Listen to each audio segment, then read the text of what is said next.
ಕಡೆ ಲೇಬರ್ ಇಲ್ಲ.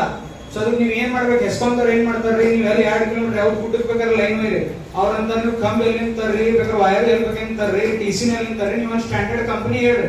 ಮತ್ ಸರ್ ಇನ್ನೊಂದ್ ಏನ್ ಹಾಕೈತ್ರಿ, 20 ಲಕ್ಷ ಕೆಲಸ ಆಗೋದಿತ್ತು. ಒಂದ್ ಯಾವ್ದೋ ಒಂದು 4 ಎಕರೆ ಲೇಔಟ್ ಅದ, ಒಂದ್ 20 ಲಕ್ಷ ಕೆಲಸ ಆಗೋದಿತ್ತಿಲ್ಲ. ಯಾವ್ದೋ ರೈಲ್ವೆ ಕನೆಕ್ಷನ್ ಆಗಿರ್ತಾರ, ಒಂದ್ 3 ಲಕ್ಷ ಕೆಲಸ ಆಗೋದಿತ್ತು. ನಿಮ್ಮ private contractor sir double estimation ಮಾಡ್ತಾರೆ. ನಿಮ್ ಡಬಲ್ ಎಸ್ಟಿಮೇಷನ್ ಮಾಡ್ತಾರೆ. ಯಾಕಂದ್ರೆ ನಮ್ಮ ಮೇಲೆ ಇದನ್ನಲ್ರಿ ಸುಮ್ಮನೆ ಇಶ್ಯೂ ಆಗ್ರಿ, ನಾವೇ ಡಬಲ್ ತುಂಬ್ರಿ ಸರ್. ಹೊರಗ್ ಕೆಲಸ ಸರ್, ಒಬ್ಬ ರೈತದ 3-4 ಲಕ್ಷ ಕೆಲಸ ಆಗತ್ತಿರ 8 ಲಕ್ಷ ರೂಪಾಯಿ ನಿಮ್ ಎಸ್ಟಿಮೇಷನ್ ಹಾಕ್ತಾರೆ.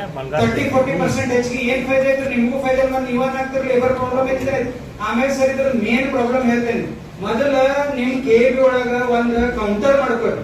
ಕೌಂಟರ್ ಮಾಡಿದ್ಮೇಲೆ ಎಸ್ಕಾಂ ಒಳಗೆ ಹೆಂಗೆ ಸರ್, ಕೌಂಟರ್ ಮಾಡಿದ್ಮೇಲೆ ಕೌಂಟರ್ ಒಳಗೆ ಅಪ್ಲಿಕೇಶನ್ ಕೊಡ್ತಾನ ನಮ್ಮ ರೈತ, ಯಾವ್ದುಗಳಿಂದ ಬಂದ, ಎಲ್ಲಿ ಮುನ್ನೋಳಿಯಿಂದ ಬಂದ, ಕೌಂಟರ್ ವೈಸ್ ಕೌಂಟರ್ ಲಿಸ್ಟ್ ಹಚ್ಚ್ರಿ. ಇವ್ರದ್ ಮೊದಲು ಕೆಲಸ ಮಾಡ್ತೇವೆ, ಸೆಕೆಂಡ್ ಮಾಡ್ತೇವೆ, ಥರ್ಡ್ ಮಾಡ್ತೇವೆ, ಫೋರ್ತ್ ಮಾಡ್ತೇವೆ, ಫಿಫ್ತ್ ಮಾಡ್ತೇವೆ, ಅದನ್ನ ಪುಷ್ ಮಾಡ್ಕೋತ ಮೇಲೆ ಹೋಗ್ರಿ.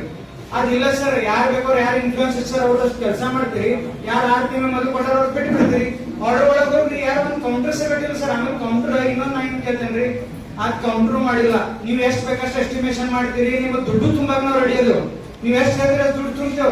ದುಡ್ಡು ತುಂಬಿದ ಮೇಲೆ ನೀವು ಮಾಡಿದ್ರೆ ಮತ್ತೆ ಅರ್ಥ ಏನ್ ಮಾಡಿದ್ರಿ ಸರ್? ಕರೆಂಟ್ ಬೇಸಿಕ್ ಬೇಕಾದಾಗ ಮಾಡಂಗಿಲ್ಲ.